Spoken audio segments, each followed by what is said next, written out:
2021南西大地震，当初主席规划要来兴建大爱福利园区，提供当地长者甲弱势暂时来安置的处所。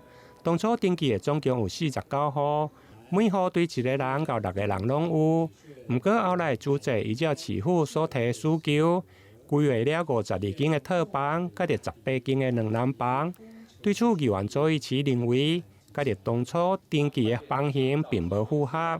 议员恐惊小型的社会主体后来会演变成长期的照护中心。我觉得很夸张啊！你们跟慈济拿钱来做一个长照基地之后，你们是要 OT 给谁吗？我们尽量符合最大多数人的最大需求。市长，这个公所是6月13我质询之后，我要求他们要去做的，不然到那一个时候，我质询之前都没有人去做这个动作，就已经定案。21就已经定案说要做52间套房，18间2房型，完全没有问过这些受灾户，他们有需求的人到底是要什么房型？你讲的没有错，但是我们真的没有办法为所有的人的。那万一他要一个更大的面积的话，可能也是超出人家的范围所在啊。